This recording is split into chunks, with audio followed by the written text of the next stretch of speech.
Good morning. এখন সকাল 10:30টার মতো বাজে। তো আমার কাছে এটা সকালই, কারণ আমি ক্লাস শেষ করলাম মাত্র, আর আমার নিজস্ব টাইমটা শুরু হলো এখন। তো এখন আমি ব্রেকফাস্ট করব। তো আমি নতুন বাসায় শিফট হয়ে গেছি, আর তোমাদেরকে কথা দিয়েছিলাম যে আমি নতুন বাসায় শিফট হচ্ছি ইউটিউবে রেগুলার হওয়ার জন্য।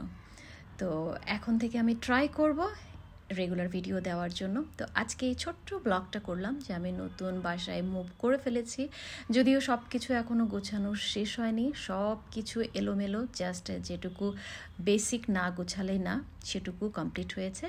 তো এইখানে সকালের ব্রেকফাস্ট আমার জন্য ডিম আছে, ভাজি তরকারি অল্প একটু আছে। তো আমি এটা খাবো না, আমি আমার জন্য ব্রেকফাস্ট একটু রেডি করব। শর্টকাট যেটা হয়, ওটস টক দই, সেটাই করব আমি, কারণ এখন বেশি সময় নেই, 10:30 বাজে, আর আমি অনেক ক্ষুধার্ত। আর দেখা যাচ্ছে এখন যেহেতু একটু ভিডিও করছি, তো একটু সময় লাগবে, হ্যাঁ, প্রতিটা মুভ টেক করতে তো একটু টাইম লাগবে। তো এই আমি ডিমে একটু পিঙ্ক সল্ট আর একটু ব্ল্যাক পেপার অ্যাড করে আমি আমার পছন্দের বারান্দায় চলে গেলাম।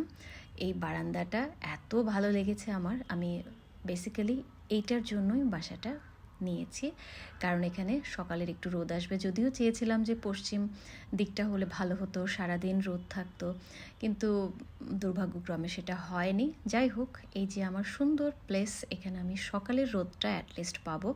আর আমার গাছগুলো কেমন লাগছে বলো তো? আমার কিন্তু অনেক দিনের একটা স্বপ্ন ছিল যে আমার বারান্দায় একটা বাগান বিলাসের গাছ থাকবে। তো সেই স্বপ্নটা আমি ফাইনালি পূরণ করেছি। আমার যে কি ভালো লাগছে বারান্দার গাছটা দেখতে, বাগান বিলাসের এই যে পিঙ্ক পিঙ্ক ফুলগুলো দেখতে আমার কি ভালো লাগছে বলে বোঝাতে পারবো না।